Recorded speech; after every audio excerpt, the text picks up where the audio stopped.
எப்பா ஆந்திரா ஸ்டைலில் மிளகா கோழிக்கறி செய்ய போகிறோம்ப்பா. அங்கே ஆந்திராவில் வந்து முரப்புக்காயில் கறின்னு சொல்லுவாங்கப்பா. அது முரப்புக்காயில்னாக்கா மிளகாப்பா. தோசைக்கல்லை வச்சுக்கிறேனப்பா, முழுமடியாக சேர்த்துக்கிறேனப்பா. அடுத்து சீரகம் மிளகா சேர்த்துக்கிறேனப்பா. எப்பா அடுத்து முக்கியமான பொருள் வரமிளகாய் சேர்த்துக்கிறேனப்பா.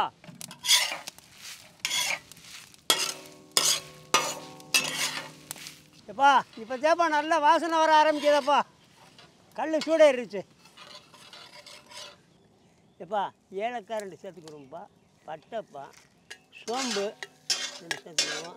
கிராம்பு 2 சேர்த்துக்கிறோம்ப்பா. அழிக்கலாம்ப்பா.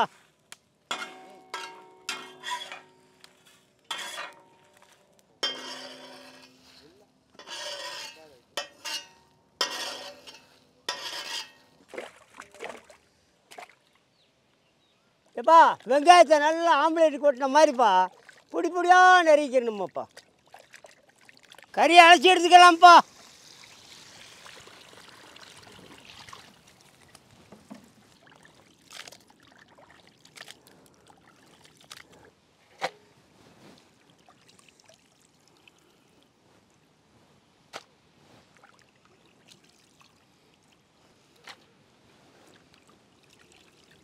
காஷ்மீரி தூள் சேர்த்துக்கணுப்பா. எப்பா மஞ்சள் தூள்ப்பா. எப்பா உப்பு கொஞ்சம் சேர்த்துக்கலாமாப்பா. எப்பா இஞ்சி பூண்டை சேர்த்துக்கிறேன்ப்பா.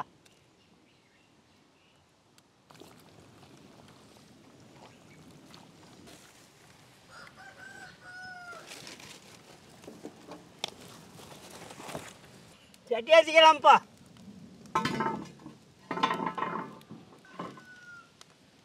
நல்ல கடலை எண்ணெய் ஊற்றிக்கிறேனப்பா.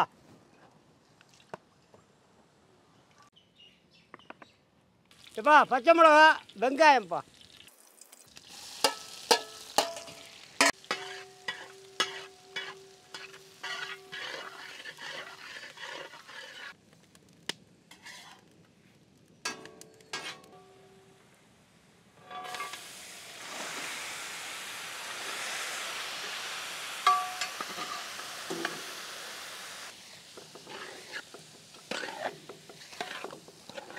எப்பா எலுமிச்சம்பழம் சாறுப்பா சேர்த்துக்கலாம்ப்பா.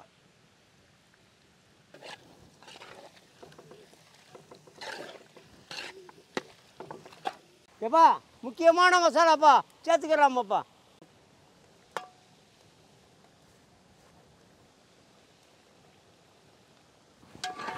எப்பா வாசனை சும்மா தூக்குதப்பா.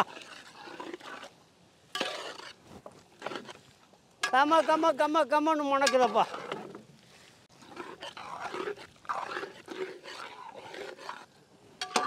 எப்பா அழகா பொண்ணு நேரமாக வந்துருச்சப்பா. இன்னும் கொஞ்சம் பொடியை தூக்கிக்கலாமாப்பா.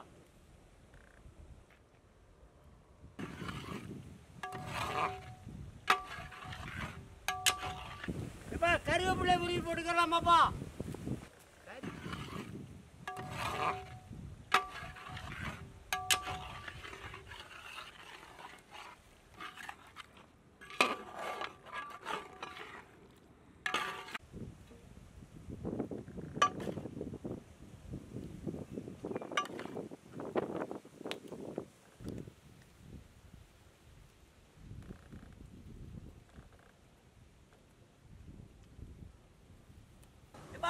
மிரப்புக்காயிலோ அடிச்சு விளாடலாம்ப்பா.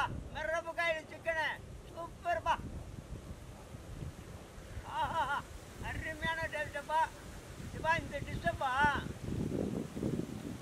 ரொட்டிக்கு சாப்பிட்லாம், புரோட்டாவுக்கு சாப்பிட்லாம், சோத்துக்கு சுடு சோத்தில் போட்டுக்கிட்டு அப்படி பிரட்டி சாப்பிட்டோம்னா அவ்வளோ நல்லாயிருக்கும். கஞ்சி தண்ணி வச்சுட்டு கூட இதை எடுத்து கடிச்சு சாப்பிட்டோம்னா அவ்வளோ நல்லா இருக்குமாப்பா.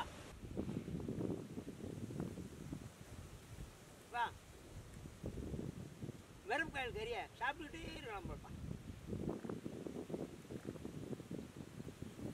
எப்பா எல்லாம் மறந்துடாமல் லைக் பண்ணுங்கப்பா, ஷேர் பண்ணுங்கள், கமெண்ட் பண்ணுங்கள், சப்ஸ்கிரைப் பண்ணுங்கள், பெல் பட்டனை மறந்துடாமல் அமைக்கிறீங்க பாய்.